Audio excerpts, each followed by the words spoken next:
everyone, welcome back to Poppin' In with Alexa and Molly. I'm Alexa. I'm Molly. And I hope you missed us because we missed you. We took a little break for a little event. What? I am now taken. I'm a married woman. And we had a beautiful day. Molly got many shout outs during the day.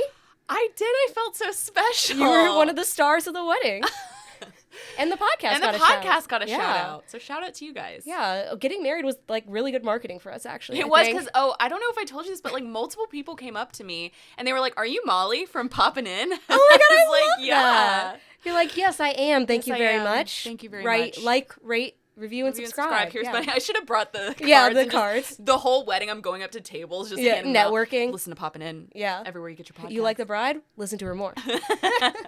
So anyways, it was great. We had a wonderful time. Yes. And now we're back. And better than ever. I know. We really took a sabbatical. Yeah, we really did. It was understandable. I think it's what we needed. Well, yeah.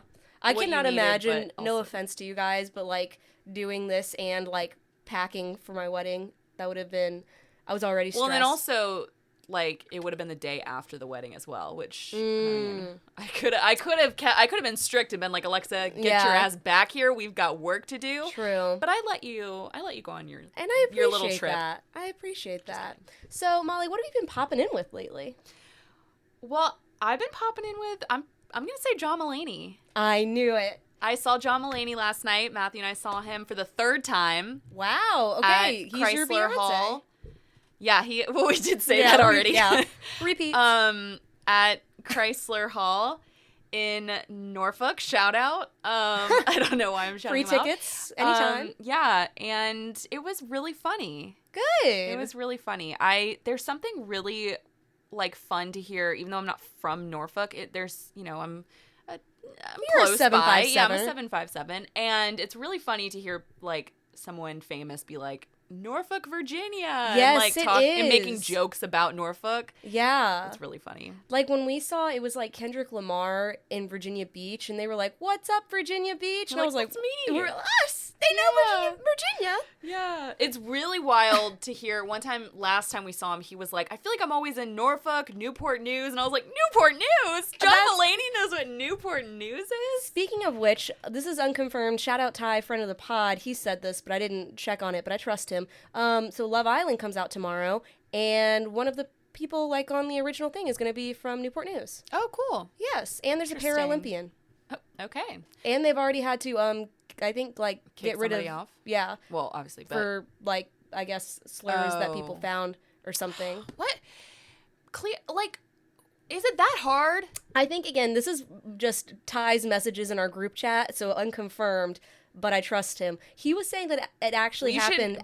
Edit this out if it's not true. Yes. He was saying that it happened, like, after the person got selected and that their friends, like, they recorded this girl talking and that their friends sent it. Yeah, and they were like, wow. Well, not jealous. I mean, they should also. Yeah, but... Also, crazy. like, wow, that's some shitty friends. But yeah, John Mulaney, I saw the Mr. Whatever tour. We got 2 T-shirts and a signed vinyl. Oh, really? Yeah. Wait, that's cool. Is it called Mr. Whatever? Yeah. Oh, I thought you were just saying that like you couldn't remember. You're like, Mr. It's called Mr. Whatever, but I have a really funny T-shirt. I won't say it because I don't know if you'll get it, but it's funny. It's an in-joke between you and John. Yep. Yeah. I believe that. I am popping in with this week. Okay, hear me out. Wedding movies. I did a little, like, movie marathon, like, before the wedding of just, because I love rom-coms or whatever. But I was pissed off because there's so many ones that it's like, I couldn't watch Father of the Bride. You have to rent it. It's basically, it should be public. You have to rent it. You have a thing where you think something's not available because you don't look it up right. I'm just going to call you out on it. Okay. So I want you to start asking me. She's pointing a finger at me, too, you guys. Because it's happened so many times where you're like, Clueless is nowhere. And I'm like no, it now is on Tubi. This month. Okay, listen. The day that you asked, you said you were complaining to me. I said Clueless is on Paramount or something like that. It was something where, I'm just saying, you've got to ask me. Come to me if you can't find something, and I'll steer you right. Yeah, I'm sorry because I want you to find your movies. I appreciate that. But I also almost suggested to you because I knew you were watching your wedding movies. And I almost made a joke to you, but I didn't want to text you the day before your wedding. I didn't think you would care about this. But The Bride is on HBO with Christian Bale and Jesse Buckley. I definitely would have cared about that. And Don't worry. I was like, The Bride is there. There's a wedding movie for you. I was texting you guys on the way to the honeymoon where I was just like... You were doing that, yeah. Yeah, I was like, well, how would you guys recast Titanic today if you had to or whatever? And I was like, you guys are probably like, shouldn't you be with your husband? And I was like, nope, just out here thinking about film and TV. But anyway, so that was like nice to watch. There haven't been a lot of good wedding movies lately. I don't think there are, to be honest, because I'm not a rom-com person. Yeah. However, I think Wedding Crashers is a fun... That was the last one I watched. Really? And you know what I thought? I was like, who would like not know someone at their wedding? I think it's very easy. Well, the first like guest started showing up and I looked out of the window and I said, who is that? I had no idea. It was someone's date. So I was like, I guess actually you could crash a wedding. That's true. Also, did you watch Mother of the Bride or whatever it's called? Father of the Bride?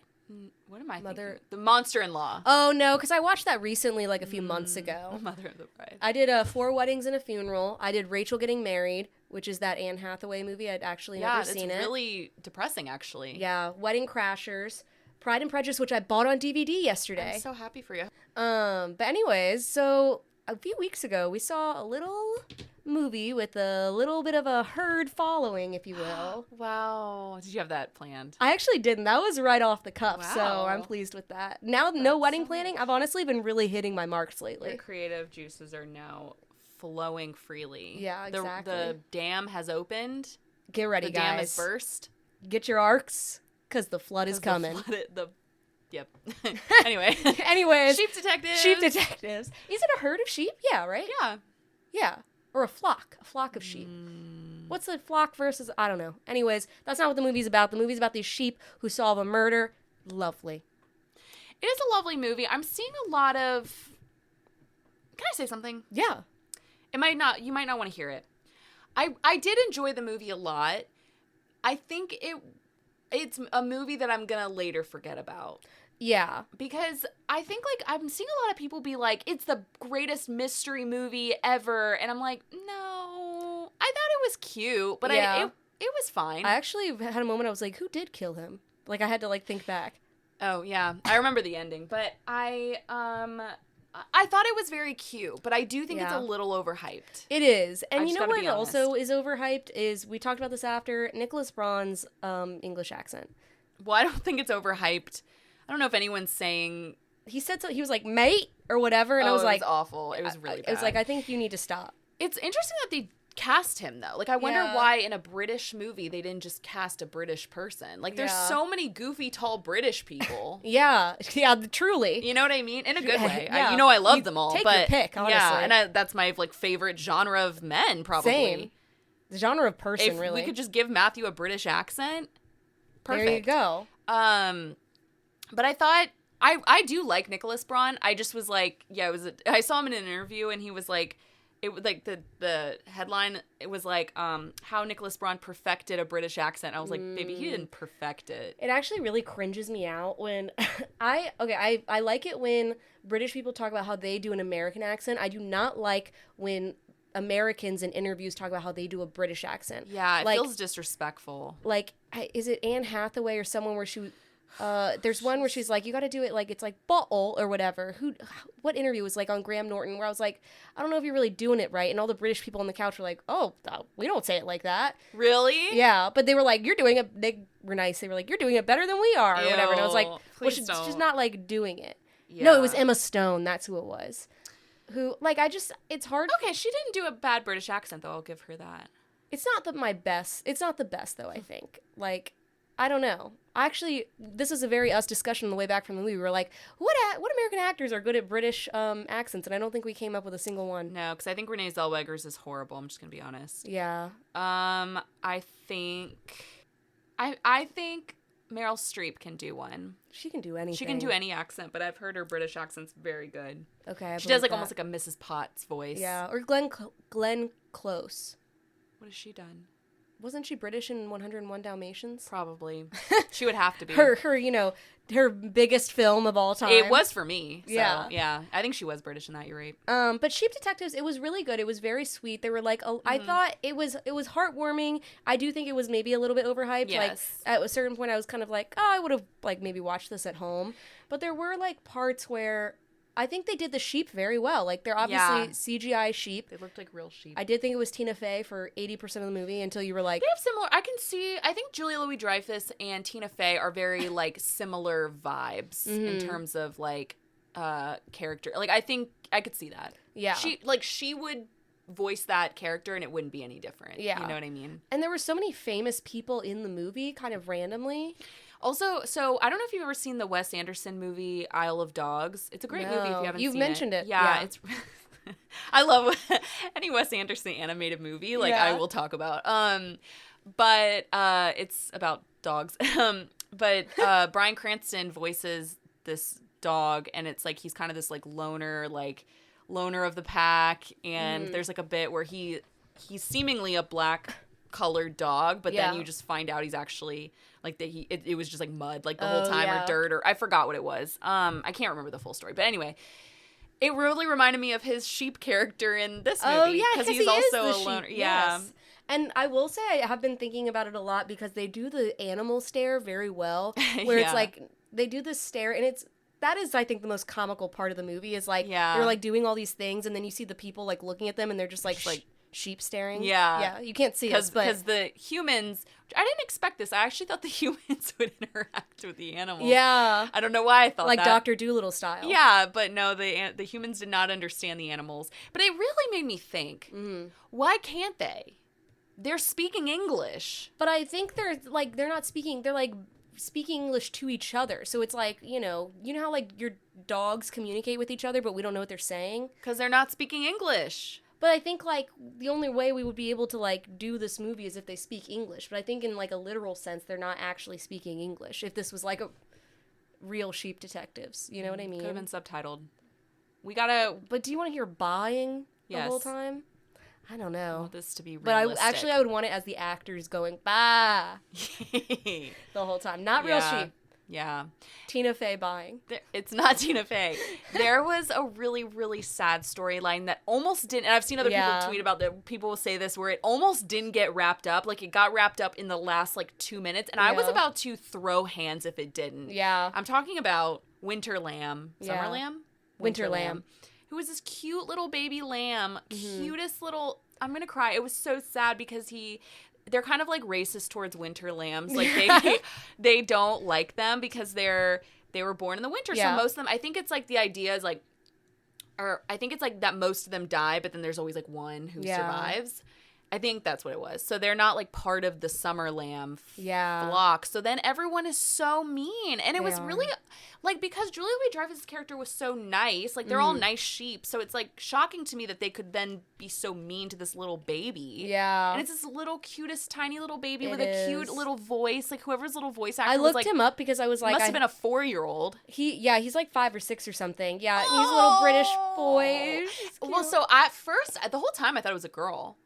Because he was a little boy, so he sounded like a little girl. And I would have been, it actually made me feel a little bit better when I found out it was a boy. Yeah. Because the thought of like, I mean, no offense to little boys, but the thought of like a little girl being like alone in the like rain for some reason was way worse to me. That little lamb made me almost like be like, should I get a sheep?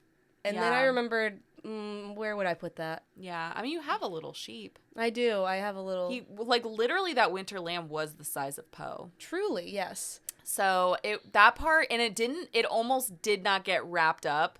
It, like, didn't until probably the last, like, 2 minutes, and I was a close one, because I was going to be like, please. Yeah. Now, I will say, I like these warnings, so you need to know. There are some animal deaths in this film.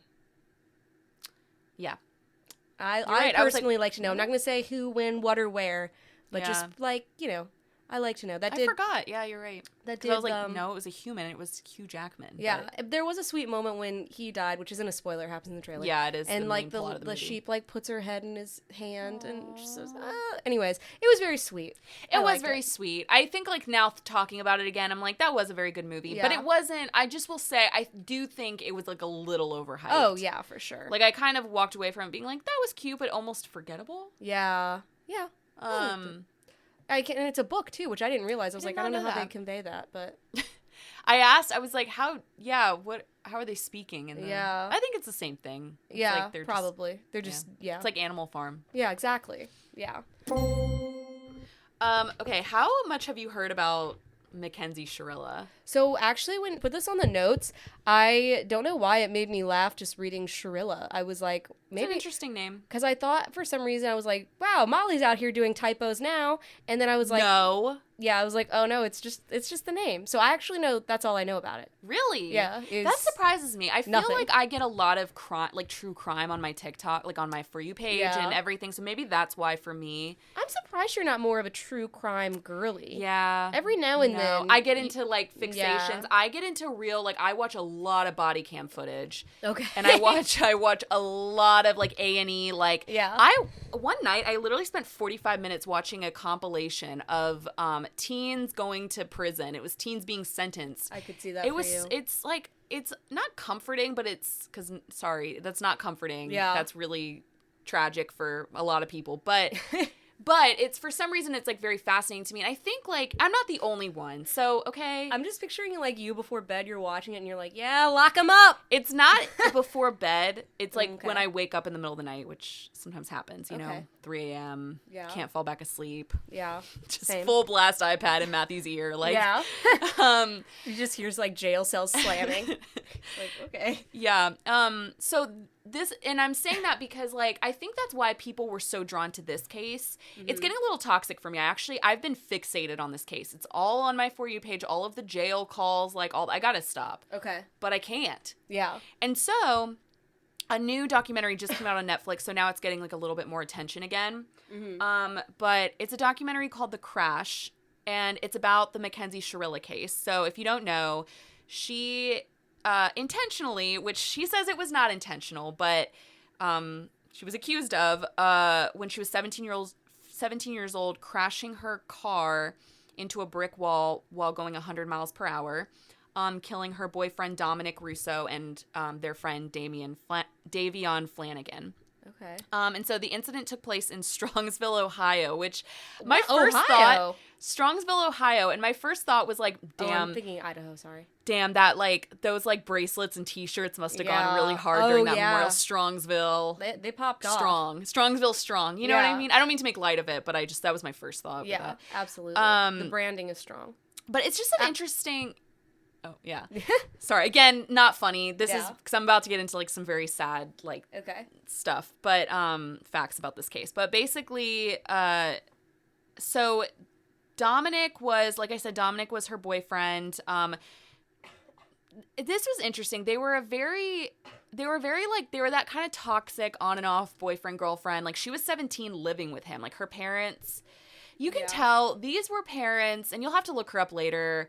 But she's just like, you can tell this is a girl who's never been told no in her life. Yeah. Her parents are just enablers. She's never taken accountability for anything.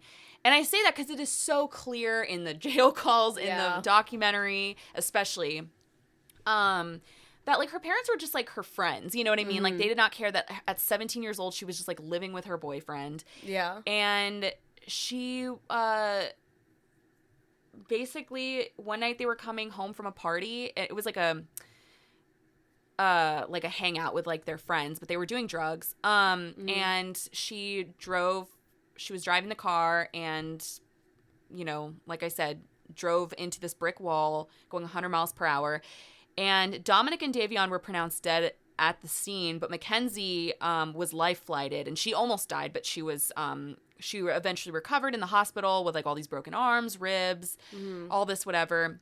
And at first it just like looked like a tragic accident. Like they got into a car accident, and she was like posting videos from the hospital, and then like even afterwards she went to a Halloween party with her friends. It looked like they were dressed as like skeletons, which is like super inappropriate, but apparently they were like dressed as some artists that she and Dominic loved, so that was her argument with that. But either way, it was very much like she was literally trying to get brand deals. Like, she was tweeting from her hospital bed, like, this sounds like a Black Mirror episode. It was crazy. Well, it was just like very... It's just like she's just like a spoiled brat. Like, there's just no other way. Like, it is so clear.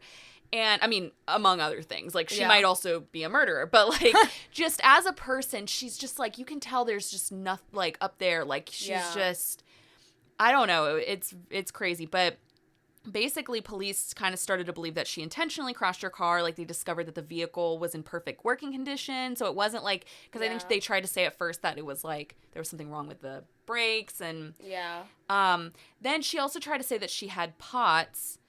And it's like you pass out when you stand up too fast. Okay, yeah. She was sitting, so I'm not sure how that works. And then also, everybody who has POTS are like, that's not how that works. You don't just step on the gas pedal at going 100. Like, that's not how that would work. Also, side note, crazy that she survived that. I know. That's crazy. And so I think a huge theory is that like it was like a murder-suicide, or not a murder-suicide, but just like no one was getting out of this car alive. Like a, what is it, homicide? Suicide, homicide. And I should say, I guess we should give warnings for talk of suicide, murder. I think it was very clear that she was like not like that's to me what it was, is that it was just she and her boyfriend were because videos came up of them constantly like arguing, and she seemed, I mean, maybe she claimed that there's videos of him doing the same thing, but there's videos that they showed of her in court like banging on his door, like threatening him that if she doesn't let him in, like blah blah blah, and just all this stuff, and just like, so all around like does not seem like a good person. And so so this also came up, and I kind of am like, she was a teenager, and teenagers do like TikTok trends. It's not that crazy, but she was like posting like TikTok videos. There was one that showed her saying like, I'm just one of those girls that can do a lot of drugs and not die.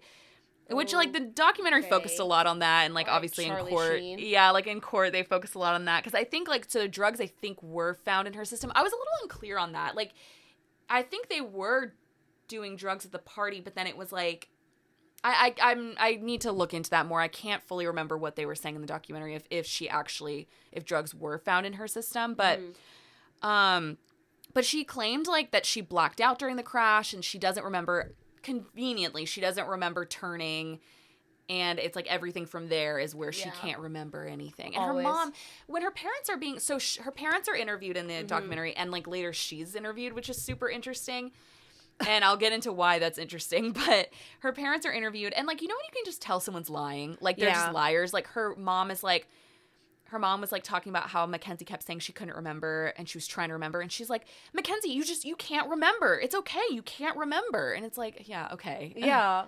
So convenient.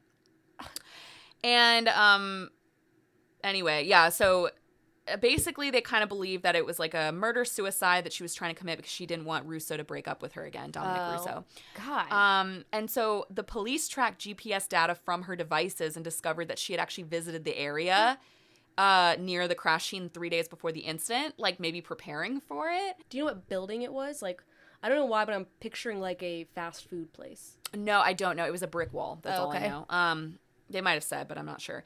So she ends up getting arrested, kind of after she gets out of the hospital. And she is charged with murder. And she stupidly did a bench trial, which is instead of a jury trial, which a bench trial is when you leave it up to the judge to decide your fate, which is just like really dumb because you only have to convince one juror. Right. But like a judge, like they know, like a jury could have looked at this girl. She's very tiny. Yeah. She's not, I don't know how to say this. Like, she's, like, small but mighty. Like, she's a very, like, kind of nasty person. Like, when she talks, she's just very, like, she just sounds like not a great person, you know? But she's very, like, she's very small. So she tried to give herself this, like, in court, she's, like, this meek, mousy appearance. But it's, like, meanwhile, she's just kind of trashy, you know? It's reminding me of, I forget her name, but, like, the girl from Plainville. Yeah, but, like... Yeah, it did remind me of that a little bit, yeah. But Mackenzie, so she's a small girl. I think she could have, like, maybe gotten sympathy from a jury. Like, they would have looked at her and been like, I don't know if I can send this, like, at this point, she's, like, 18 or 19, to prison for the rest, you know, for life or whatever. But a judge is, like, it was a woman judge. She was like, she did not fall for any of this. Yeah. And Which she was maybe like, that is good. It sounds like no, it is good, but I maybe, just like, mean for yeah. her, like, yeah. It sounds like this is the first time she's ever had like repercussions. But of she her still actions. won't admit to it. Obviously, she pled not guilty, but the judge found her guilty. She sentenced her. She was facing 30 to life, which would be like, because she was facing 17 years old. Yeah, 18, 19 at that point. But Still. she was facing 15 years for both boys. So it was like, so it was either 30 to life, that would have been the max, or 15 to life. And the judge was like, I know people want to get me to give this, give her the max, but I just don't think that's appropriate in this case. So she gave her 15 to life, and it was 15 for each, but they were to run concurrently. So she got 15 to life, and she was like, I don't think you're ever going to get out. I'm going to be honest. Like, and so anyway, but what was funny about the parents is like, so they're giving, when she's getting sentenced, like, they can give their testimonies or whatever. And like the mom gets up there and she is like, she's talking a lot about like Mackenzie. And to be fair, you are trying to defend, it is a character, like, like you're trying to defend your daughter, but the judge like cuts her off. I didn't know you could do this during those, but the judge is like, I'm hearing an awful lot about Mackenzie, and I'm not hearing anything about the two boys. And the mom's like, no, like, I know. And she was like, she literally goes, she was like, I'm sorry, but like, she was like, Davion, he was a new friend. Yeah. And the judge was like that, so his life is worth less? And she was like, no. She was like, God, no. Like, it's so it's so bad.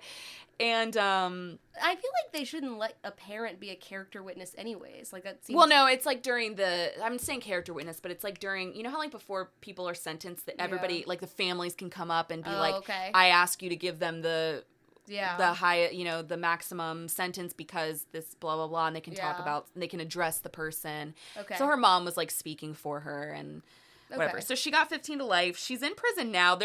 She's apparently a prolific lesbian in prison right now. Okay. Yeah, because like a lot of people are like coming out and talking about her, and like people who were in prison with her were like former girlfriends of hers. And she ends up getting interviewed in the documentary. And she comes out and stupid on her part. Yeah. Like, so dumb. And because, again, the parents come off as, like, phonies and idiots. And they're like, yeah, we knew our daughter was smoking weed. But, like, who doesn't smoke weed? And it's like, you have never told this girl no in your life. Like, it's very clear. And then Mackenzie is, like, talking about, her version. And it's interesting because at the end of the documentary, they leave this in. The producers, like, they, like, leave this part in. But... after she's done talking, she like turns to her lawyer and she's like, was that okay? I don't want to sound like weird or crazy or anything. Like, did I cover all that well? And it's like, I mean, you could just say she's just like making sure she didn't say the wrong thing. But like, I don't know. It's just, I thought that was interesting that they kept that in because it's like showing like, you can tell though because she's very much like she loves Dominic. But so I'm reading all the, I'm listening to all the jail calls, like all the texts between her and like people. And she was texting Dominic's mother, who one of the most disturbing videos I've ever seen was actually a body cam footage. It was actually how I first found out about this like accident, but, or about the whole like incident. But Dominic's mom, and Dominic again is was Mackenzie's boyfriend. So the police like go and tell his mom that he died in an accident, and it is like one of the most upsetting videos I've ever seen. Oh, she has just like the most guttural, like just like almost like an animalistic reaction. Like it's so awful. Those are like I don't know why I watched them. I don't know, but I was like, we shouldn't be able to watch this. Like, what was the documentary that was nominated for the Oscar? Perfect. The Perfect Neighbor. Yeah. Like, that really was the moment, like, it really got me. Whenever I see stuff like that, it's always... It's so upsetting to watch, but it like, and so, that she just lost her son, and Mackenzie was texting her over and over again after she wasn't arrested yet. She had just gotten out of the hospital. She's fixated because she lived with Dominic, so she was like fixated on getting her stuff from Dominic's house, and she keeps being like, I love you so much, can I just come over? I know you don't want to see me, but can I please just come over and get my stuff? And like you can tell that she's supposed to, like, she's keeping a distance from her because I think at this point the mom like probably knew like maybe this was her fault and like thought something was up. And so Mackenzie is just like, you can just see what kind of person, all she cares about is getting her stuff back. Yeah. Even in the jail calls, like it's after the trial, after the sentencing, when Dominic's mother got up there and she was talking about Mackenzie basically saying like, you killed my son and like all this stuff. And Mackenzie's like, if that's how she thinks about me, they probably trashed my stuff. Like, I just want my stuff back. And it's like, girl, you are not getting out of prison. Yeah. You don't need your stuff back. Oh, it's like, giving like sociopath, you know? I think so. Like, yeah. Maybe. That's can't diagnose, crazy. You know, we're disorders, not but licensed physicians. But she's anyway. got something, because I mean, to be that drastic, I understand. You can be self-centered and narcissistic, but like to not have any like, I don't know, awareness is strange. And also I was gonna say, like, people who the documentary is like about being on the documentary is always so shocking to me. Like that one that came out earlier this year where it was like the like cyberbullying mom or whatever. Yeah. And you're just like, whoa, like she's just talking. I cannot in the believe. And she at least was like out of prison, right? Wasn't that why she was interviewing? Yeah, yes. Well, Mackenzie is still in prison. She's not up for parole yet. That's or she's crazy. facing. Who are her lawyers? Like, why are they not advising her against these things? I know. Also, her first lawyer to let her do a bench trial is crazy. Like, that was such a dumb move. It's like the lawyer from Jury Duty. Right. And so I think it's just an interesting documentary. I think I texted you about this. I do have a real problem with Netflix documentaries sometimes. Okay, yeah. I think there's sometimes they, like, compared to an HBO documentary, I just recently watched, and The Perfect Neighbor was an exception. I thought that was a really, really well done documentary. And narratively was really interesting. I think HBO documentaries I'm watching one right now that's really, really good. But, like, for some reason, Netflix documentaries, especially when it's about, like, teens, it's like you can tell they're just, like... Stop interviewing teens. They never have any answers. They never have anything to say. They interviewed her friend. She has a friend who really stands up for her still. And this idiot is like, we became friends because I was like, wait, you're cute. And she was like, wait, you're cute. And, like, we became friends. And it's just like, you sound stupid. And also, I'd be pissed that these are the people representing me in this documentary. Right. Like, you know what I mean? And I just think Netflix sometimes just throws things together. There's something almost like, I can't explain it, but whenever I watch them, they all just have the same, like, cinematography and the way that they show they always show TikTok videos. And, like, it is easy to make a documentary now about crime because you've got so many, like, you've got so many videos that you can use in the documentaries. You've got so much, like, footage, which is really good. But the way that they show it always just cringes me out. I can't explain it. And that's why, like, I used to like true crime. And I used to like the true crime podcasts and stuff too, but they're like all the same now. Like they the format, like how they like reel you in, who the murderer is always like you always know who it is almost. Yeah. And I just am like about it. And people were saying about this one, and it was interesting to watch because again I am like kind of fascinated by this case, which I wish I wasn't because like you know, rest in peace to Dominic and Davion. I think it should be more about them and less about this idiot. Yeah. But I did see a lot of people say like the Netflix documentary didn't even show like that much. It was actually like apparently there's an A&E documentary or something about it that's like goes into it way more. I do love rival documentaries when one comes out and another. I know. And people are like, no, this is the one you got to watch. I'm like, ooh. Okay. Yeah, and I think I don't know if there's a Hulu one, but there was like a couple where they were like they go into it way more. You get more about her character in those other ones. And I think the problem is when they're interviewing somebody in the documentary, that kind of makes I do wonder if that causes the producers to maybe like not sympathize with them, but maybe just be a little bit more biased towards them. I could see know that. what I It's mean? almost like the America's Next Top Model thing, where it's like if Tyra's in the documentary, then you're going to be and not that I imagine they probably did not care how they made Mackenzie look in this, but I will say and obviously also I think it's great. Well, not great, but I think it's interesting that they even got interviews with her and her parents. Like, so I'm sure they're gonna do that, but I don't know. I recommend giving it a watch if you are into that kind of documentary, but I don't know why. Like, I just haven't been drawn in by many lately. Like, every now and then, I think the last one was the texting mom, and that was like interesting, but I never think about it anymore. And it was interesting because it was a different type of, I actually never watched that one. True crime. Because it was, I think, spoiled for you, wasn't it? It was, and I was just kind of like, it's not an interesting enough story to me. For some reason, this one for lack of a better term, it's kind of like watching a car crash. Like, it's just very, like, fascinating in a terrible way, you know? And I think it just really, and I think unfortunately it is for a lot of people. That's why everyone's so drawn to this. But it's also, I don't know, I don't think we should be giving her a platform. Why are we glamming her up? Wait, was she, like, glammed up? Her face in prison? was. Yeah, her makeup, she had her makeup, hair done. Yeah, and I'm like, how do you think Dominic and Davion's parents felt seeing that? You know what I mean? Yeah. I mean, Davion's dad was interviewed. I wouldn't watch it. His dad was interviewed. Dominic's parents were not in it, which I thought was interesting. But yeah, I wouldn't do that, but interesting. Okay. Well, to talk about someone else who was given a platform for something very random, have you heard about the Anne Hathaway facelift controversy thing?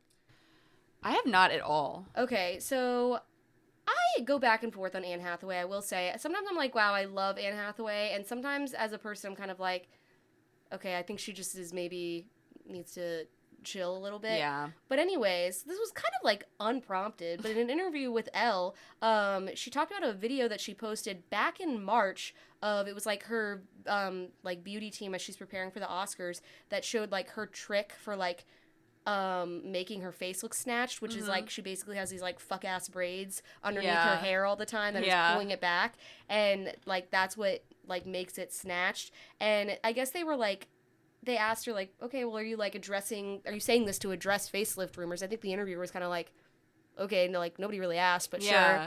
And she was like, she said, we're at a time when people feel very confident in assuming, just answer the question. yes, that what they think is fact, and sometimes what they think is accurate, and sometimes is not. My preference would be to never comment on anything and to just live in the mystery and not draw attention to myself, but the speculation has gotten so loud that you do feel the need to get your truth out there. And I wanted to show that, like, no, I did not make any huge medical decisions. It's just 2 braids. One... Nobody, like... No one asked, everyone's making assumptions about you, blah, blah, blah. I feel like there's so many other things people are saying about her that she's, like, never commented on, but the facelift thing. Two, I think it was the Shameless podcast. They said this, and I thought it was very accurate. They were like, maybe 10 years ago, I would have been like, oh, like, sure, you know, like, let her have her privacy. But now it's like, I'm sorry, but we have eyes. Like, you've gotten... It's like a...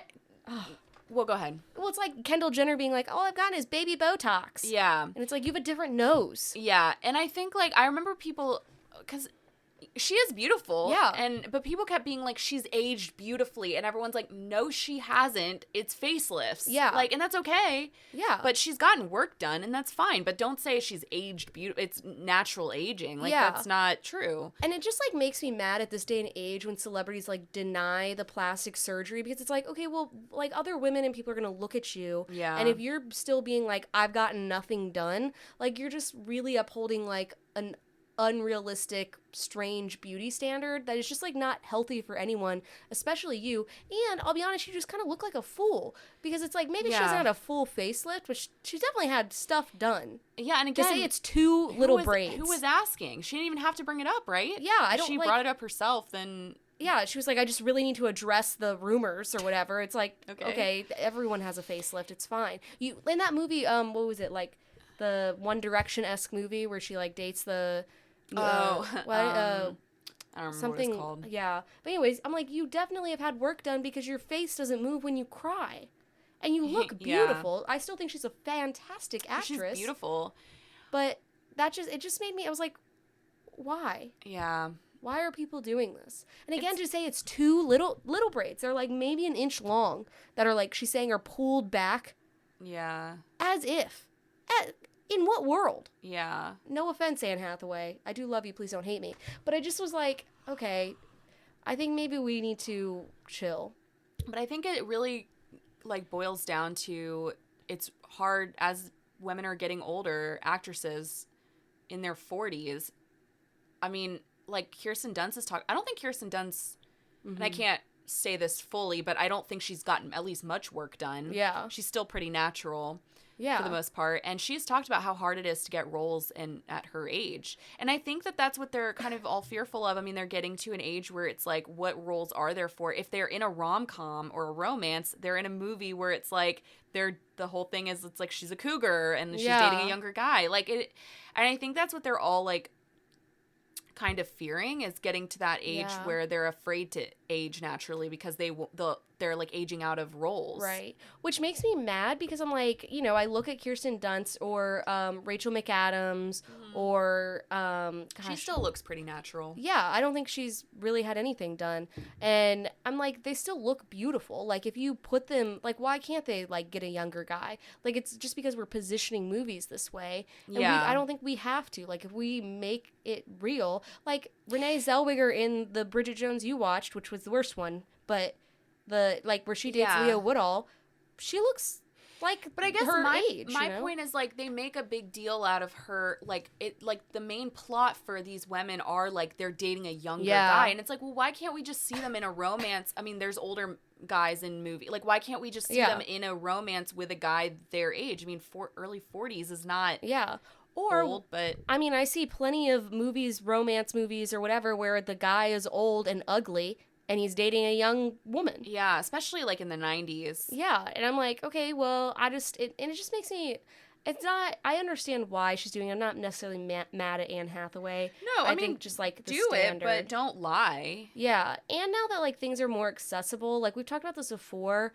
I feel bad for women in Hollywood in general because it's like your career is your face, your expressions, whatever, but also it is your beauty. So it's like, oh, you're going and getting Botox done or whatever, and then you get things like, I think of like Feud by Ryan Murphy, where I was like, I just can't watch this because it was all like older women who had like a lot of work done, and I was like, I just can't like watch like the faces. Like it's hard, and it's not that they don't look good, but it's just like, I don't know. I maybe I'll get canceled for saying this, but I just am like, or, you know, you think of, like, period piece casting and stuff, and it's like, well, you can't put someone with lip filler in. Right. You know? And I don't know. But Anne Hathaway, you look beautiful, but we know it's not the braids. Yeah. Like it's not the braids. Again, we have eyes. That would be the title of this podcast if we still named them. Yeah. I like still finding little titles. Yeah. It's not the braids. It's not the braids. But speaking of someone who has aged quite well, Steve Carell. That is daddy. That salt and pepper. You know what? I finally get it now because I used to really, everyone would always say him for like their like, people use him as an example of like men who have aged, like who are like older. And I was kind of like, I guess I'm used to him being Michael Scott. And so I never really thought about it. But after watching this show, I was like, he really is a fine man. And I was thinking about this the other day, and so I saw a picture of him in his like early 20s when he was like in The Groundlings or whatever it was, and he was like fine. And then he was like really cute. And then it's like when he's in The Office, you know, and it's not even just like because of the setting. And I'm like, oh, he definitely got a hair transplant. Yes. Because he's like losing his hair kind of, and like he probably got work done too. It looks great. And then it's like he's like 35 to 45, not his best. Yeah. Post 45. Fantastic. Because people always talked about him too in Crazy Stupid Love, and I just was kind of like, but then, you know, whatever. But then, like, this show, I think it's the beard. The beard really gets me. Yes, the color of his hair. Yes. Because he does do, like, kind of, not a smoldering eye thing, but he does, like, he, like, does this thing with his eyes. You guys can't see me, He has a really nice smile. Yeah. He seems like a really kind person. And I also was listening to his interview with Amy Poehler, where him and his wife have been together for, like, so long. She played Carol on The Office. Yeah, and I love that, like, people were always just, like, I actually think she was in this show, too, now that I think about it. Oh, really? I think she was in a part, When they started dating, people would always be like, wow, how did you get her? And you could tell, like, he still thinks that to this day, where he's like, how did I get her? And I love hearing that. Which is funny, because he's so much more, like, I mean, just honestly, he's more, like, famous than her, so that's cute that he still, like, thinks that. Like, well, I always think that with partners, 'cause I think she is an actress, too, but I always wonder, like, what that's like. I've only honestly seen her in things that he's into. Yeah. So I always wonder, I just really do wonder what that's like for partners in Hollywood, where it's, like, one is more successful than the other. Yeah. And I feel like in that couple, you know, I think that causes a lot of divorces in Hollywood, but I really believe in that couple. I think they're obviously, obviously they've been together for so long, but I'm like. They have children, I think, they do, but I haven't heard of them. You haven't heard of them? Yeah, They're I not haven't Nepo met babies. them yet. Yeah. They're not Nepo babies. Yeah. Good for them. Yeah, good for them. Get another career. Exactly. But anyways, we're talking about Steve Carell because of the Rooster. So you finished it? Rooster. I did finish it. Is it the Rooster or Rooster? I think it's just called Rooster. Oh, okay. Remove the. It's cleaner. Yeah. So is that Social Network? Okay. Yeah. I was like, wait, how do I know that? Okay, here's the thing. So I started Rooster around the same time you did, and I was kind of like, it's fine. And it took me a really long time to watch the second episode, and I think you had gotten a little bit ahead of me. Did you ever end up finishing it? No, I think I watched 4 or 5 episodes, though. And I understand that, because it is ultimately a really slow show. It's the same creator as Ted Lasso, Bill Lawrence. So I kind of was comparing it a little bit to Ted Lasso. I think he also did Scrubs. Oh, okay. And I just wasn't into it. I really didn't connect with any of the characters at first. And I was kind of like, and also even just the storyline, I was like, it's an interesting story. So it's basically about this, it's called Rooster, but his name is not Rooster. I'm blanking on the character's name now. But Steve Carell, he is the author of these like pulp like books, like they're like mystery like crime things. And the character is named Rooster. Yeah. And he has a daughter who works at a university, and he goes to work at the same college, basically. And his wife also used to work there, and his ex-wife.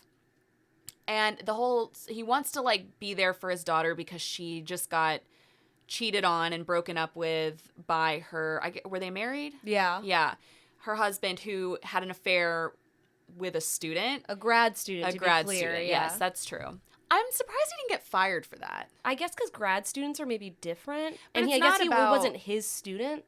Oh, okay. Yeah. Well, anyway, it's still obviously, so that was like horrible for her, and she's going through a lot. And so it's really just about, it's kind of like a wholesome story about like a father and daughter, but also like him coming to school. It's almost like, it's like back to school. Like he's like coming to campus and like, which, like, meeting all the people in the campus life. You're describing it, and it like has all the ingredients of something I would love. You know, it's like they're in an English department. Yes, he's English a writer. Department. Wholesome family moments. Lots of brownstone buildings. You know, beautiful because it's like a very like fall, if it's fall like on the campus, it's really beautiful. And all it's like things that speak to Alexa Doran. Totally. But for some reason, I was only watching it because I like nothing else was on at the time. I was like, I guess this is my lunchtime show. It's a good lunchtime show. It's only like 30 minutes. And it was like the humor wasn't really getting me. Like I don't know. So the thing with me, I did not laugh once at this show. Okay. I thought I'd be like, you know, like, ha. Yeah, a little blow out of the nose. I thought it was cute. And I think more than anything, I don't know what it was that caused me to suddenly, like, all of a sudden there was, like, one episode where I just, like, really zoomed through it. Like, I was, like, I kept wanting to watch it. So I think it was just, like, a comforting watch to me. Yeah. Because, again, it is, like, kind of wholesome, even though it's sort of sad, like, because it is, like, there's, like, some sad topics in it. Yeah. But it was not nearly as funny or charming as Ted Lasso. The character, there weren't enough good characters in it. Yeah. Like, I didn't care about any of the characters. I think that's what it was for me, where I was just like, okay. And I'm really charmed by Phil Dunster, who was, like, another reason I watched the show, because he plays Jamie Tart in Ted Lasso, and he's in the show. And I love his accent in real life. Yeah. It's because I'm used to his Jamie Tart accent, but it was really hot. And we both watched the episode where she like burns his like Tolstoy manuscript and his house down. Yes, she burns his whole house honestly, down. I was kind of like, why did you burn the only copy of this one manuscript? And his like the house was unintentional, but still. But I was just like, honestly, I get, like, you're mad at him, but, like, I don't know. That feels bad for humanity as a whole. It was total psycho behavior, and also just, like, the fact that they swept it under the rug. Okay, yes, he cheated. He did he was horrible to her, but, like, I don't know. That doesn't give you the right to burn down someone's house. Like, I'm sure a lot of people have wanted to do that, but, like, you can't just do that. And then he was, like, he forgave her? Yeah. I was like, wait. He was just like, yeah, he was very chill about it. I would be like, I'm definitely suing you. And so it's hard, because he's a very charming character. He's very nice, but then he's still, like, in multiple ways, because then, I mean, spoiler, but he, like, also screws over his new wife, or new girlfriend. Yeah.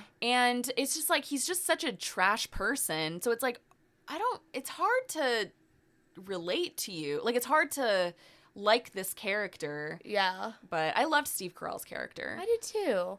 But overall, like, I don't know. I thought, like, I didn't finish it, so. So overall, I think it got renewed for a second. It did, season. and I'm probably gonna watch it. I think it's a cute premise. I agree with you that it was missing stuff. I think it because also it was trying to go for that like rapid fire dialogue that it just again that like the other shows like Ted Lasso had that I just don't think hit with this. It didn't ever really make me laugh, but something about it was just very comforting. Yeah, and I just like I enjoyed watching it. Another try It's again. cozy. Yeah, I'm gonna say it's cozy. Okay, very nice. Well, anyways, I think that's all we have for you guys this week. But we're about to have something else. Yeah, well, I guess like what we're about to have will have released before this one. But that person just came into the studio, so that's why I'm saying that. We've got a figure in the room with us waiting to record, but you'll have to just listen to both episodes. But anyways, thanks you guys for listening. As always, please share with all of your sheep. Share with your herd, your flock, whoever you like to spend your time with. We need more friends, family, and followers. And we'll see you next time. Bye.